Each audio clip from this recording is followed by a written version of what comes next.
Spoilers for The Sun and the Star throughout this video. Hi there. You may remember me as the person who hated Nico Di Angelo's character. Well, today I am reintroducing myself as someone who absolutely adores Nico. Yeah, it surprises me too. Let's talk about it.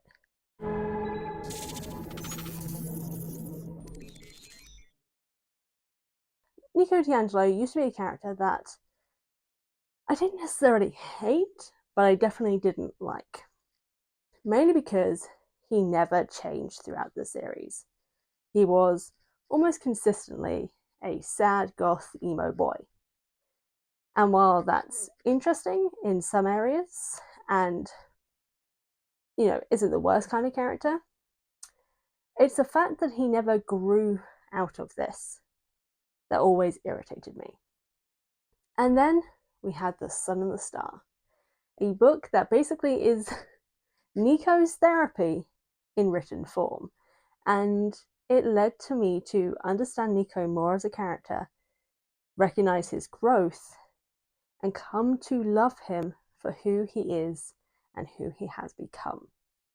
And yeah, it surprised the hell out of me. So let's talk about it. Nico in The Sun and the Star is quite literally going through, well, maybe not literally, but is almost going through cognitive behavioral therapy. Because not only is he having to go through Tartarus again for the second time, though this time not alone, he is also having to address his past, his trauma, and everything about himself that he used to hate, but is actually just a part of who he is, and how other people should not be being able to influence how he thinks about himself or how he should be changing. Because Nico is who he is, and that is okay. And yes, this whole section did kind of call me out. I realized that Will, who obviously is Nico's boyfriend, is kind of a lot like how I was about Nico. Will doesn't like some aspects of Nico. He kind of shames him a little bit throughout the story of him being too dark, too underworld. And while I wasn't always like that, I didn't mind the fact that he's a child of Hades. I just didn't like the fact that he was just basically the same character throughout. But there were certain aspects about Will's acknowledgement of, oh wow, I've kind of contributed to my boyfriend's dislike of himself by making him hate those parts of himself because I was trying to change them, because I didn't understand that that is who he is. And to see Will grow and understand that in the book, and then see Nico himself come to terms with what happened in Tartarus, which, in the book, Tartarus's flashbacks are all in black, dark pages because it is a dark, dark time for Nico. It just shows that Nico has gone through a lot, which, yes, we all knew Nico had been through a lot of things. But what we'd never really had the chance to acknowledge is the fact that Nico himself never got the chance to acknowledge what happened to him and deal with them.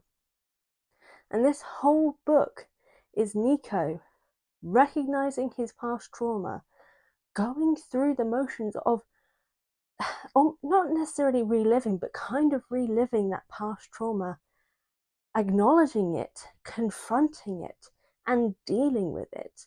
He's definitely not fully out of the woods of, dealing with his trauma, because to a degree, you kind of never really finish dealing with your trauma. You never know what can send you back into that emo sad boy nature. I should know, as someone who has a lot of trauma, I never know when I'm going to feel shit again. So to see Nico go on this journey, which is almost like what I was saying before, cognitive behavioral therapy, of confronting and doing the things that you don't want to do because you are afraid because of that past experience. Seeing him go through Tartarus again, feel like he's being followed, and feel fear and terror of his past and what's happening at current, is just, it made me feel a lot of things. But it was specifically this moment with his literal manifestations of his trauma, that cemented the fact that I now love, well, maybe not love, but I now really like Nico as a character. Him seeing the literal forms of all the things that have, in a sense, defined him as a person, his loss, his grief, his vengeance feelings, all these things in creature form with, as he dubs them, the Cocoa Puffs, and I would say the other name, but I don't remember it, and I definitely could not say it, was just a moment that gave me warm, fuzzy feelings, because throughout the book, the Cocoa Puffs are, well, throughout Tartarus, the Cocoa Puffs are following Nico, and he is afraid. He doesn't know what's following him, but it's almost, and I assume this is possibly true because Mark Oshiro, who was one of the writers alongside Rick Riordan, does a lot of these things in their books of, therapy-based aspects and just trauma. It's like the Cocoa Puffs following them throughout Tartarus. Basically, the moment they enter Tartarus, the Cocoa Puffs come to life. The literal manifestations of trauma. This is what I mean by it's basically cognitive behavioral therapy. It's the literal terrible, horrible things that happen to Nico appearing in the one place where these horrible, terrible things kind of made him more emotionally broken than what he was before, coming again and following him the moment he's entered this space that is trauma for him. They follow him throughout, and he is terrified of them, even though he doesn't know what they are. It felt so real to me reading this. It felt identifiable. It felt like things that had happened to me. And I know this is basically me just saying I like Nico now because, hey, we have trauma and I identify this with you now because, yay, we are the same. That's not what I'm meaning. It's more that we're now understanding Nico as a character because he's understanding himself. He's seeing the Cocoa Puffs. He's seeing what they represent. And before, whilst they were traveling, though he didn't know they were the Cocoa Puffs at that point, he was afraid of them. At the end of the book, he acknowledges them and accepts them. And the traumas are no longer, fearful to him. They, in fact, basically cuddle up to him like kittens. They're still there. They're still, in a sense, and this may not be the best wording, but it's how I would word it for myself.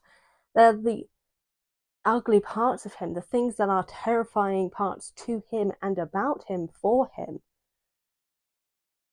that he is living with. Because the Cocoa Puffs leave Tartarus with them. They are now there with Nico. They are with him always. But it's how he responds to them and how he's learned to deal with them that has helped him grow. Yeah, maybe there'll be times in future, and we don't know if we'll get future books about this, where the Cocoa Puffs will go back to the sort of fearful creatures they were before because, sometimes you have those days where your triggers are more prominent. But he has them there. He has acknowledged them. He has grown to understand what happened to him in his past. And he knows that, yeah, he's a goth emo, sometimes sad boy. But that's okay. Him naming them Cocoa Puffs, giving them this sweet name, him taking them onto his side, him taking them out of Tartarus with them, him knowing that this is who he is and being happy with that. It just culminated in me being like, oh no, I like Nico. Well, not an oh no, but you know what I mean. It took me by surprise because even though I knew this was a Nico book and I was going to read it despite Nico, I was not expecting for Nico to become one of my top characters, my top favorite Wild West characters, because of this one book. But seeing him go through this journey, seeing him come to terms with everything, and seeing him get closure and have him learn to love himself it was just beautiful. And it's something that I hope all these possible future standalone stories with Rick and maybe other authors have similar kind of feels to this, of like they just expand on characters who maybe didn't get the opportunity to have that in the books themselves. And maybe it makes me love those characters even more. I don't think that'll ever happen with Leo, but you never know.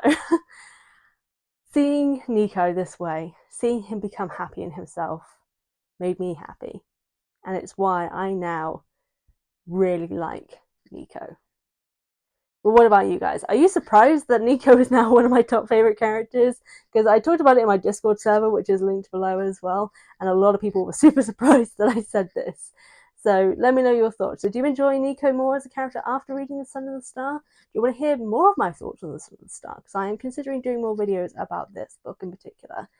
Whatever the case, let me know. And thank you all so much for watching this video. As always, be sure to hit that subscribe button. Check out my Patreon for early access, my podcasts, my books, which are on show here as well. And share this video with your friends. Leave a thumbs up, all that good stuff. And yeah, thank you all again. And I'll see you all next time.